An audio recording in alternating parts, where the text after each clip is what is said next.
So we're going to talk about hedging. This chapter is on hedging and derivatives. What chapter is this? Chapter 14. And this is kind of fun because we're going to get into some real specifics here. So chapter 14. So what is a hedge? So a hedging risk means what?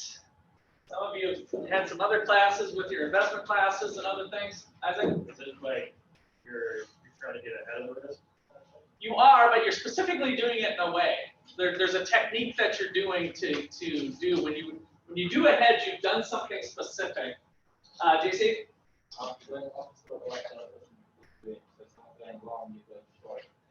So no, that's not. You're on the right track, but that's not what a true hedge is. You said somebody else is going long and I'm going short. So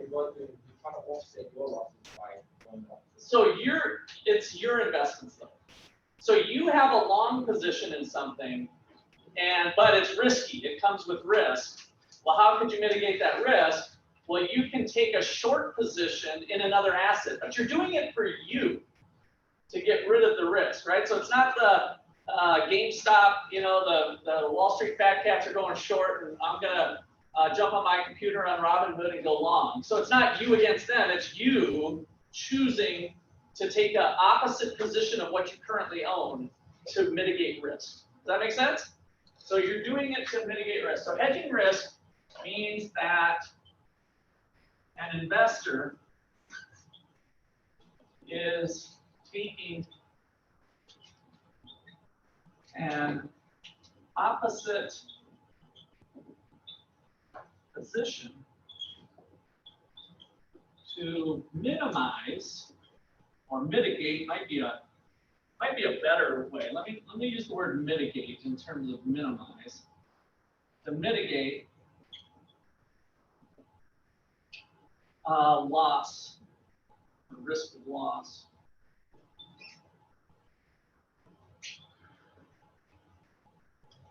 So I took the word minimize away because you're not necessarily wanting to make it as small as possible, but you might want to lower some of it. So you're going to just adjust your risk.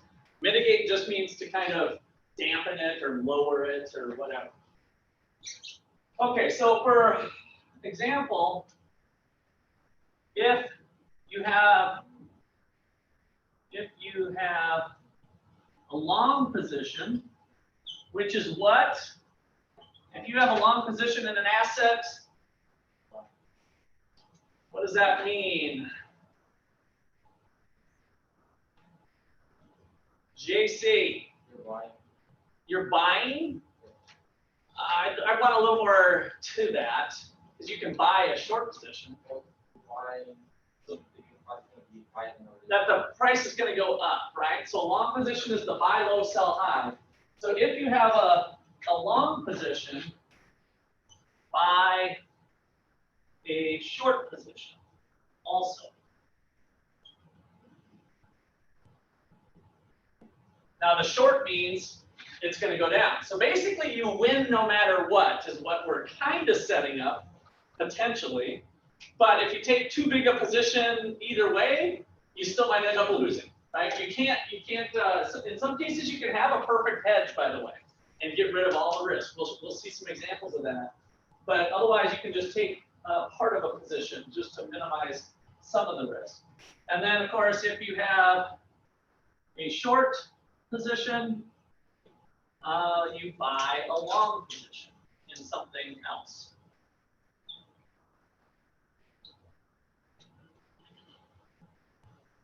All right, so that's the idea of hedging risk. So what I'm going to start off with is, and your textbook kind of goes through all different examples of these. So we're going to start off with a forward contract. Hey Russ, your phone camera just turned off. Oh shoot. Oh, low battery. Let me try low power mode, see what it does. So it came back to life. Let's see. See how long it goes. Sorry, I don't have a cord, so we'll see what happens here. Guess I didn't charge it last time I came up. All right, so a forward contract is a contract where two parties agree ahead of time to a price.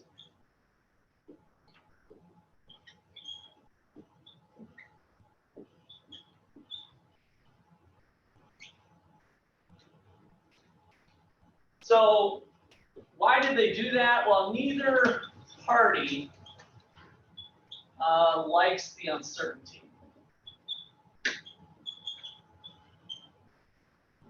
We're going to go through a little example here, which is kind of from the Khan Academy, has some good examples on this. I kind of adapted some different things. So we've got an apple farm. This person,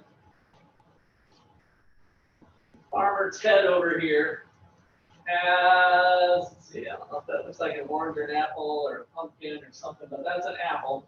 We've got 1 million pounds of apples. And then we've got a apple pie maker here. There's my pie. Kind of stinks for a pie, but some nice steam. So we got apple pie producer.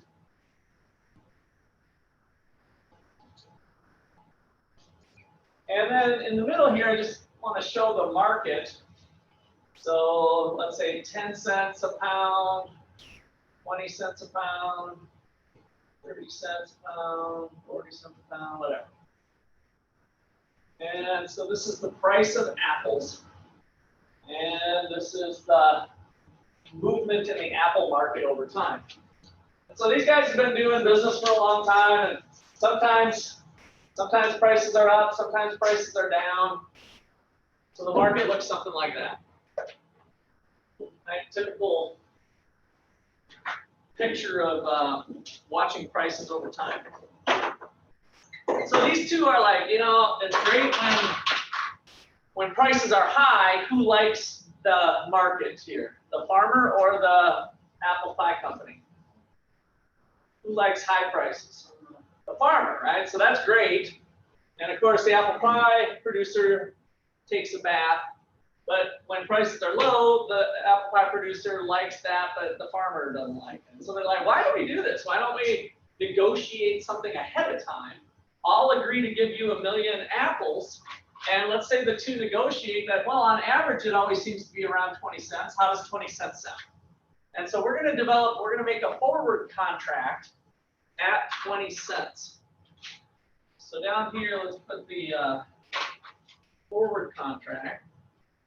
So let's do a forward contract. And what that looks like is that the pie company agrees to buy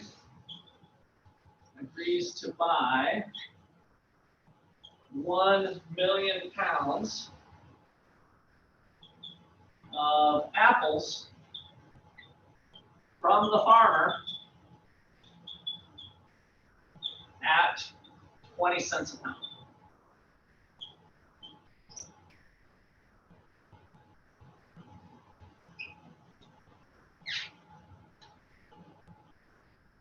So at 20 cents a pound on 1 million pounds, how much money are we talking about, these two exchanging?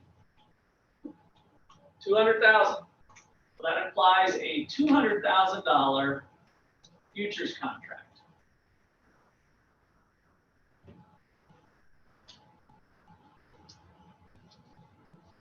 That's a deal that can be done. They eliminated the risk of the market price. Is there still risk with this contract, though?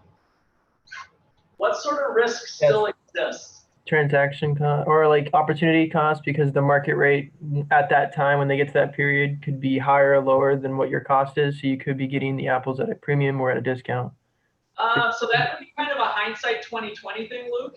Okay, fair enough. So you're looking backwards rather than forwards, and so that's really what these guys have been sick and tired of. It's like sometimes I'm rich, sometimes I'm poor, and the other guy's thinking the same thing. So let's just agree they're both winning with this contract. It's a win-win. And you're right, there could be some hindsight 2020 later, like, oh crap. But when they say oh crap, because the prices turned out to be low, and this guy's saying oh crap, is that a legitimate bad decision that he engaged in this contract? No. Why? Because the opposite could have happened. So hindsight's 2020. You can't judge a decision ex post. All decisions must be judged ex ante. That was my microeconomics, Dr. Harvey LePan, PhD professor. I have never forgotten that quote. You can't judge a decision ex post. You can't judge a decision after the fact. So before the fact, as long as these guys are eyes wide open, they've done their homework, they've done their research, they know the volatility, right? They know their business, they know this business, right? So after the fact, if it turns out they were wrong, that's not what we're worried about here. So, but have they gotten rid of all risk is kind of my last question. Eddie? No, because the farm is still, they could have like a back crop or Okay. harvest, so it can't produce 1 million. So yeah, if he can't produce 1 million pounds, does he still owe that to the pie producer? So could the pie producer sue him for that? He agreed to deliver 1 million pounds. Could he sue for that at 20 cents a pound? The answer is yes. So this is a legally binding contract, called a forward contract. And so we'd have to make good on that. So then what is the real risk? Now we might have some attorney's fees or something, some legal fees might be one thing. But if it was really bad for the farmer, what might the farmer need to do? Sell his farm or go bankrupt, right? So it goes through bankruptcy and it turns out he doesn't have any other assets. And so now the apple pie producer really did have to eat that money because they needed 1 million pies to make their thing. They had to go buy pies when the pie prices were high or whatever. They had to pay market rates to get their pies. So there is some counterparty risk is what it's called, because the same could be true for the farmer, that this guy goes bankrupt and can't pay for the 1 million apples, right? So that's called counterparty risk. So note, each agent has counterparty risk.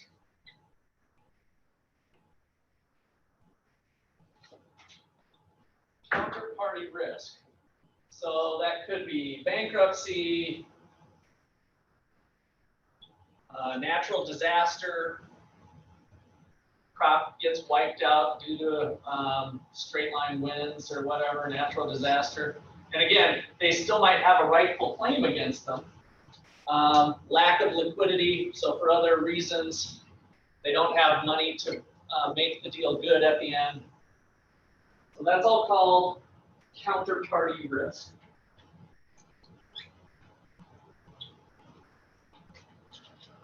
Okay, questions on a forward contract. So some people on Wall Street get an idea that, hey, this forward contract works for these two, Farmer Ted and Apple Pie Sally there. Why don't we make standardized contracts like this, where all apple farmers could potentially do something similar, and all Apple Pie Sally producers could do something like that. So let's make a standardized contract, which is called a futures contract. So here's the idea. Idea from Wall Street. It might not have been totally Wall Street. It could be Chicago Board of Trade or some other one. So let's create standardized forward contracts.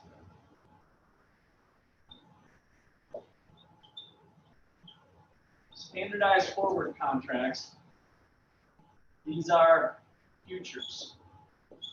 So when you guys hear the futures and options market, they're basically taking this concept and just standardizing it.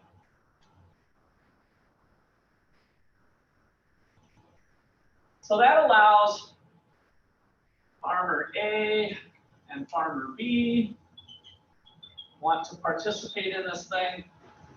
And so they can agree to a standardized thing of 1,000 pounds of apples for delivery on a specific date now. When we standardize it, they're not going to be able to negotiate like, oh, how about November 15th? Or how about November 1st, right? So it's going to be a specific date is going to be part of this. And so they're all prepared to bring 1,000 pounds of apples to the market on a specific date. And then we've got customers over here.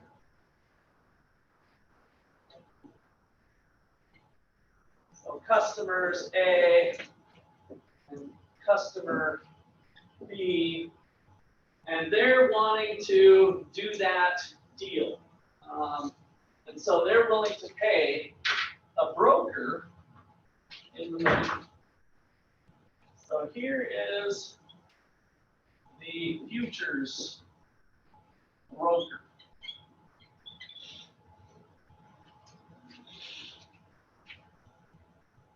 And so these guys are going to say, I'd love to participate in that, and I'm willing to pay 22 cents a pound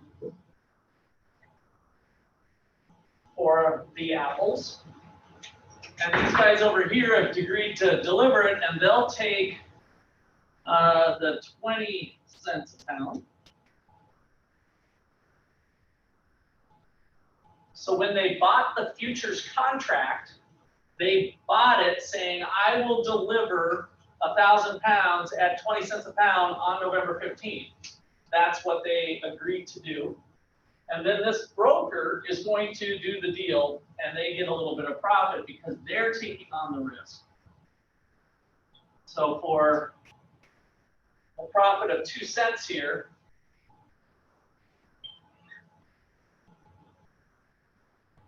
that's going to go to the broker. So for each contract, it ends up being $20 per 1,000 pounds of apples.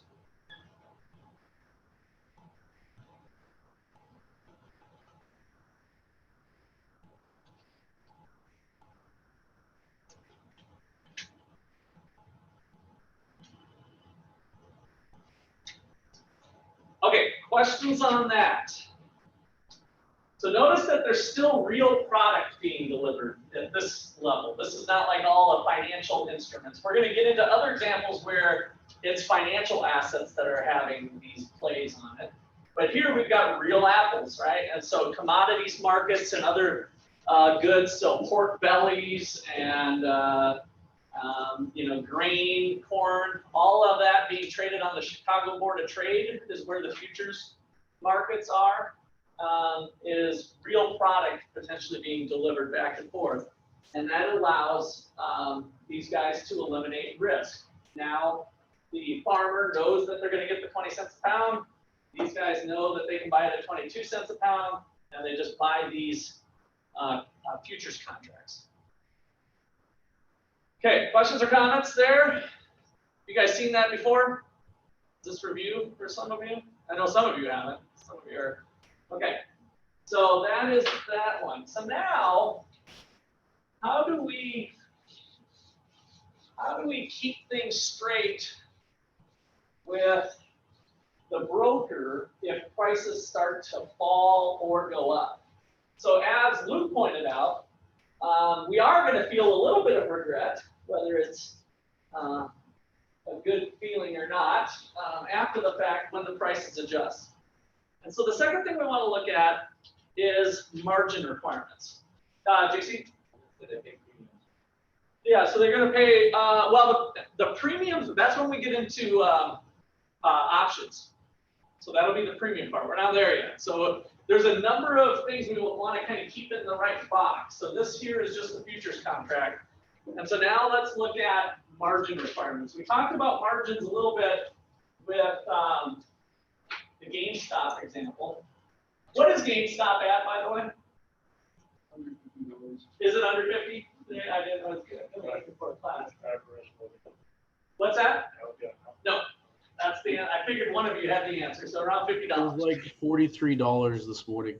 43 even? Okay, so hovered around 40, 50. Okay, so on the margin requirements,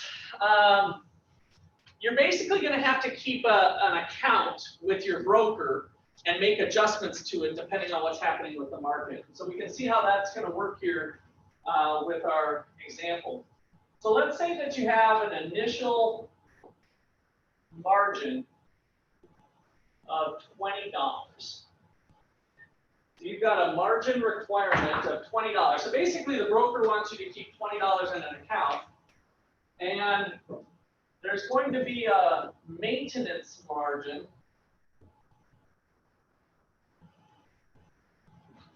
of 10. And what that means is that after we make adjustments to your account, you can't let your account fall below $10. So if your money in your margin account falls to $9, then the broker makes a margin call and says, hey, you're down to 10, you need to bring this back up to the initial margin. So I need $11. So if it falls down to 9, you have to bring your account back up to 20, and then it'll adjust again. So whenever you fall below some threshold, you might get a margin call from your broker. All right, so our deal then is what it was before, 1,000 pounds of apple. 1,000 pounds of apples, delivery 11:15. And that is the future. Like this coming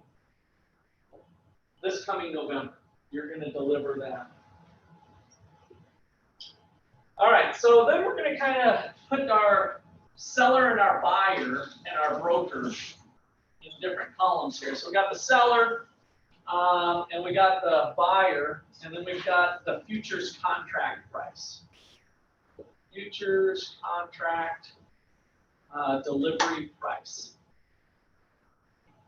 Because right now we just have a crystal ball out, right? Right now we just have a crystal ball thinking, well, what's 1,000 pounds of apples going to be this coming November? What's the weather, natural disasters, all of that stuff is a big question mark, right? We can look at historical numbers, but right now, today, it's selling for $200. So this is $200, which is our 20 cents a pound, by the way, just to kind of keep in track with what we were doing before. And so the seller's margin account, so this is the seller, this is their margin account. They start off with $20, and the buyer starts off with a $20 margin account.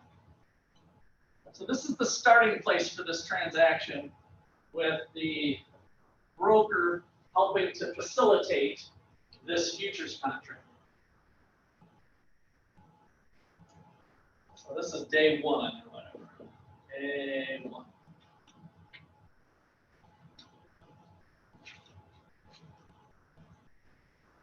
Okay, let me pause there for a second. Everybody got the setup? So you're engaging in a futures contract. You're using a broker to do that. In order to do this type of contract, here's how it works. You need to put some real money in an account and look at the price that it's at. Okay, so here we go. Day two falls. So on day two, the future price, the futures contract price, drops to 190. What this means is that people tomorrow are able to engage in this deal. Yesterday you did this deal and you thought you had a pretty good deal going, right? You were a seller and there was a buyer. You two did a little handshake and you bought a contract. Now you didn't do a forward contract, so you didn't have that counterparty risk, but you engaged with the broker to do that deal with a handshake. And now, who's not so happy day 2? The buyer or the seller? You would be the seller, right? Well, I'm just looking at buyer and seller. I'm not any of this picture here. This seller. Oh, I hear some buyer, seller. So the buyer, let's go through the buyer first. The buyer did what? What's the agreement for the contract? What is the buyer agreeing to do? They buy it. The buy at 200. And now tomorrow, a different buyer, or the same buyer if you want, could buy another contract and buy at 190. So the new buyer. So who's kind of thinking, oh crap, that was maybe not the brightest move of my financial life?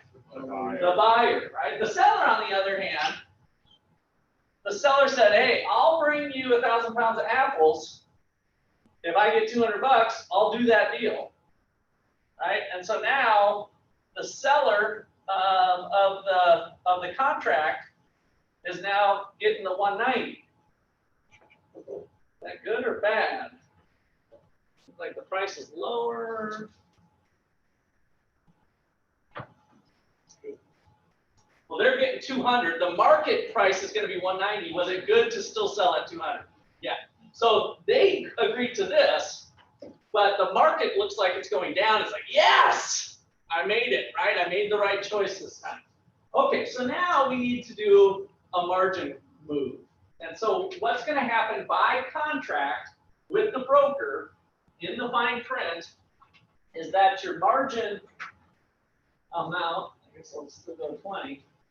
The difference is $10 on this contract. So we're going to take $10 out of this guy's account. He's going to have to pay today for the movement of the future market. And then this guy is going to get that $10. The broker's not going to take it. We're just moving margin money around. And so this guy's going to be plus 10. So we're going to move money from this guy's account to this guy's account.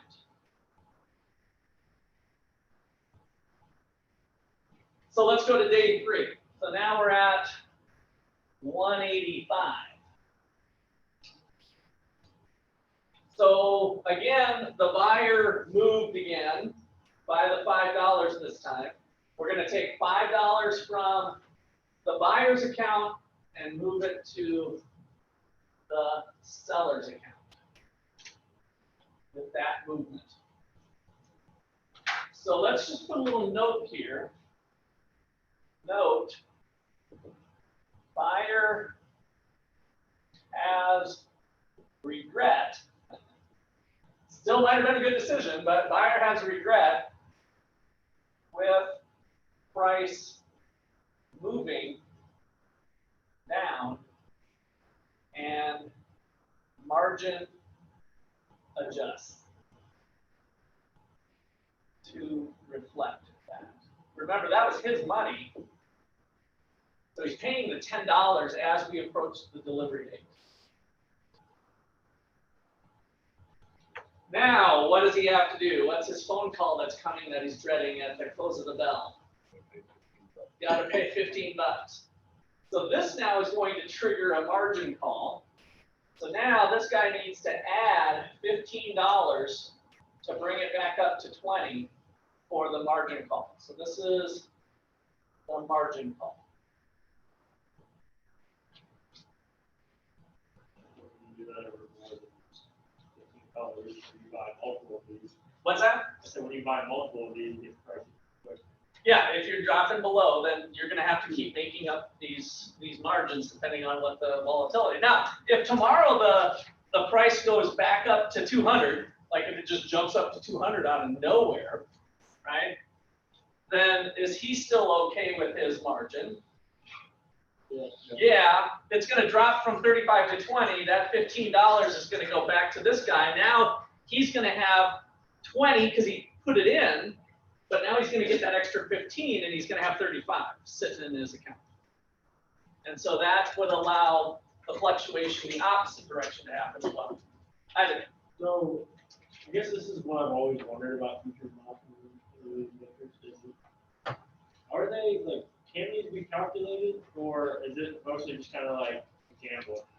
No, it's not a gamble. No, let me finish the whole thing, and I think you'll see how it plays out here. So, all right, so let's just say that at the end of the delivery date, so now I'm going to jump down. I'm going to accelerate this. This was day 3. Let's go to the delivery date. So now it's 11/15, and it's the delivery date. And prices fell all the way to 100. Oops, 100, not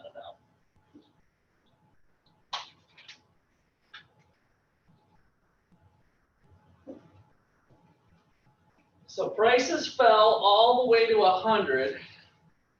Assuming there hasn't been any other changes and we just followed this path, how much is sitting in the seller's margin account?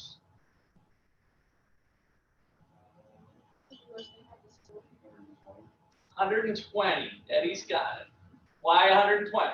Started with 20 and dropped 100.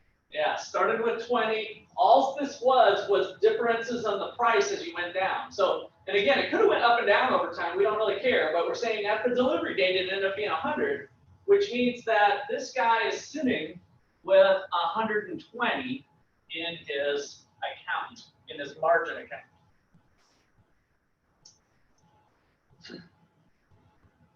All right, so now what goes on the delivery date? This, by the way, when we reach the delivery date, what happens to the futures price and the actual price on the delivery date? They're the same thing. So the futures price and the actual market price converge on each other. So if you look at charts on, we don't know squat back here in February to November. But as we go through time, the futures price and then the actual market price are going to converge on each other.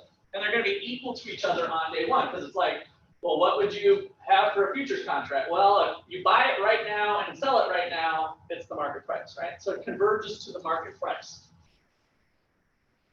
All right, so tell me now what goes on. You're the buyer of this contract. What are you buying apples at today on November 15th? What is the price of apples? For you, it's $200, right? For him, it's 200. What's the market price? 100. 100.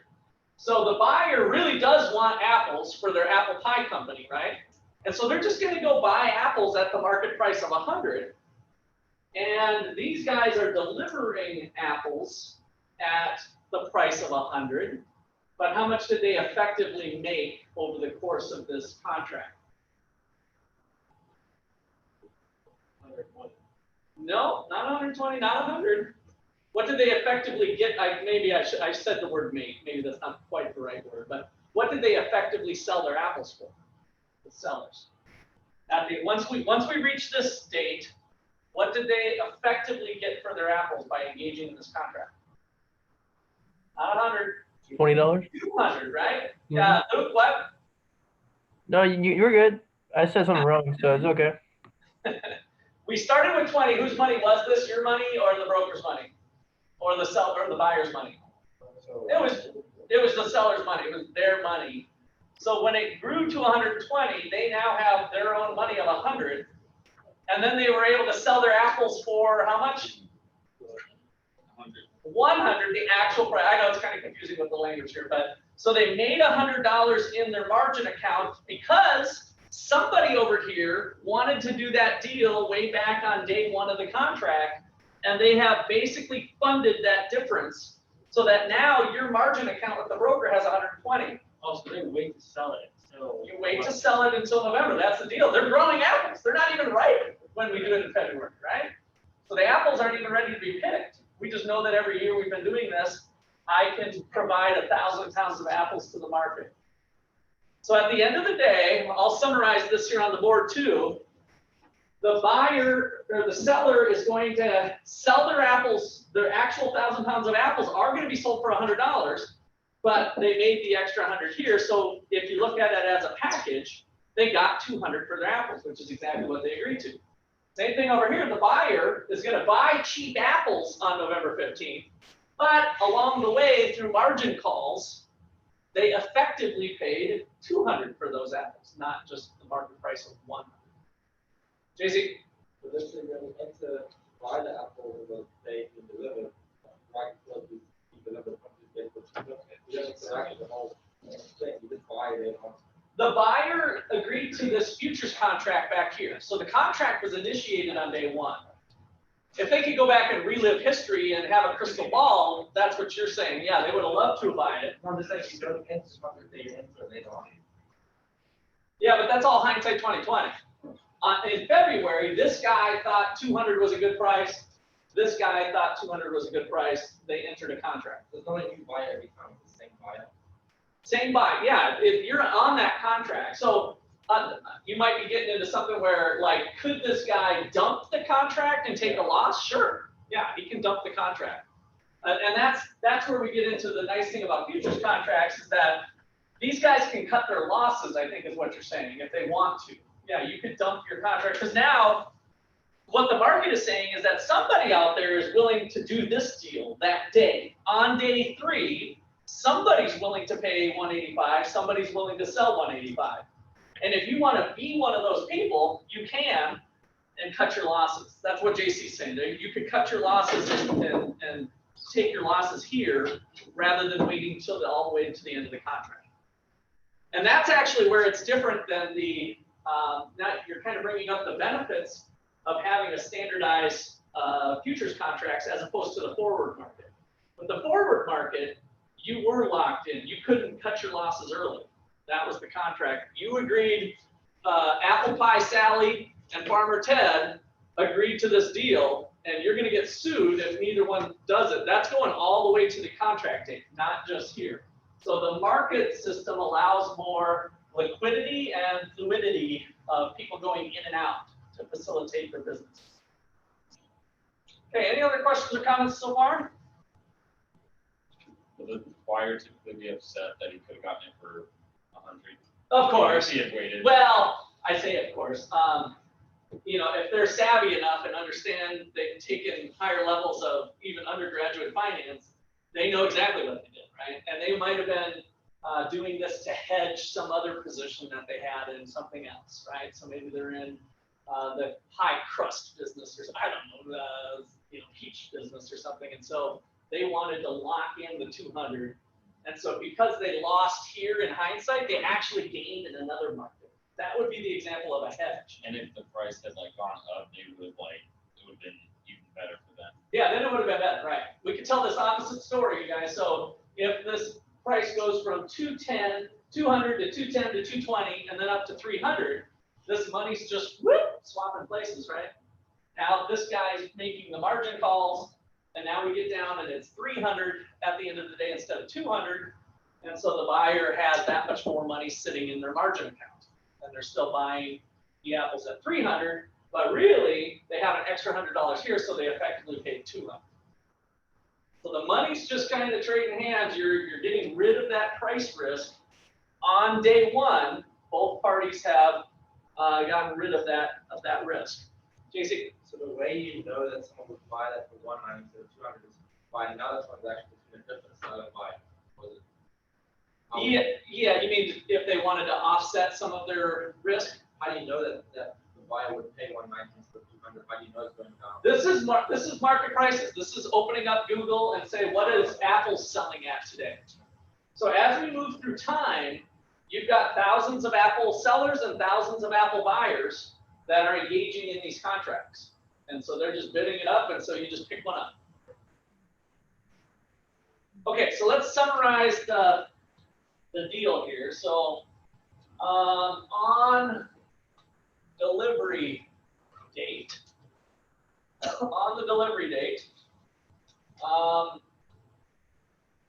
the seller sells apples at 10 cents a pound. This is the market price.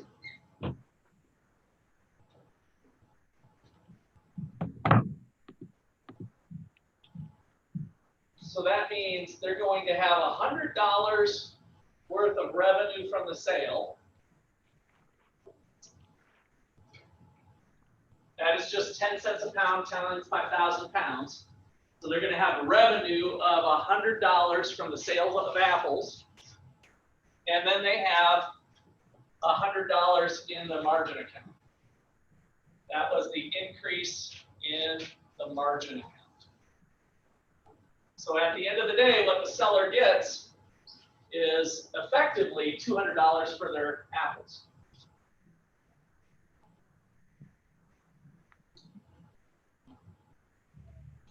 Bro, freaking Austin snores so loud. Can you hear him? What's that? I'm sorry. I didn't know my mic was on. Oh, okay. One of my roommates is snoring so loud. Okay. I can hear him through my wall. All right, no problem. All right, so then on the buyer side, so for the buyer, what are they paying for the apples overall? The buyer's going to spend $100 on apples. So $100 is the purchase of apples at 10 cents a pound. And then they had $100 worth of margin calls.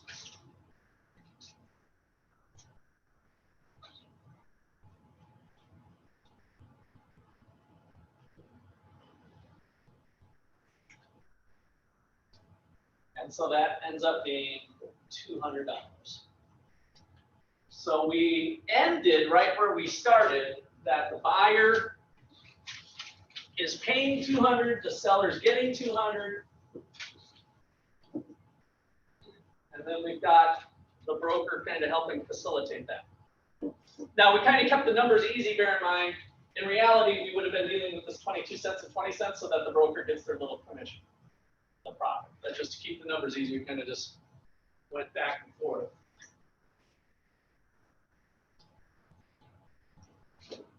Okay, questions or comments there?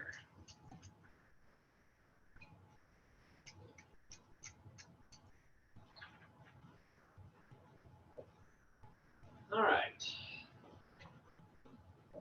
So, end today with just a couple details of how you do figure out the number of contracts. So with the contracts being standardized, we'll sometimes need to calculate the number of contracts that you need to do to perform a hedge. So let's just call this calculating the number of contracts for hedging.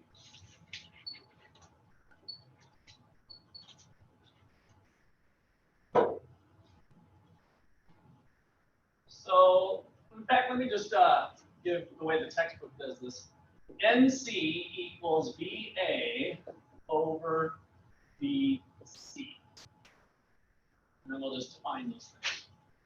So NC is the number of contracts.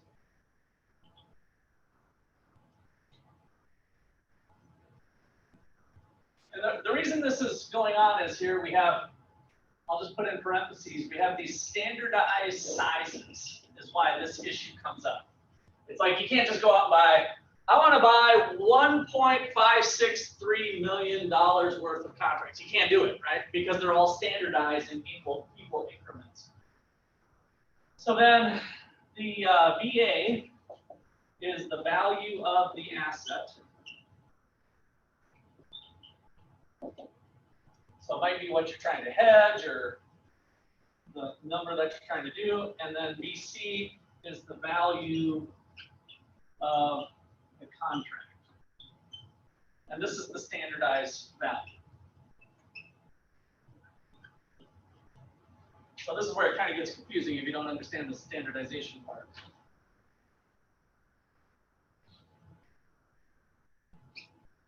So the question could be, how many treasury bond futures contracts? How many treasury bond futures contracts do I need to sell to hedge 5 million bucks.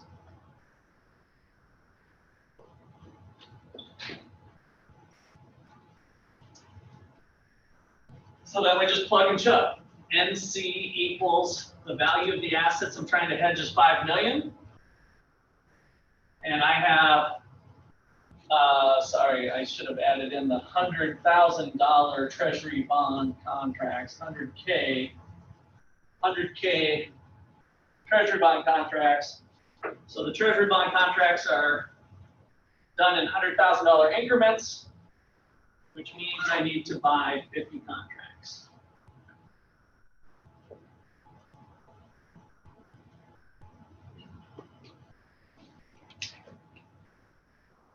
And so this is where you get into that lingo of, hey Marv, I need to buy 50 of the hundreds at 6%, right? And so when they're using that shorthand notation, this is what they're talking about. I need to buy 50 contracts. What can you do for 50 contracts? What can you do for 50 100s at 6% or something? And so you get into that shorthand notation because the brokers and dealers are dealing in contract numbers, not just absolute values.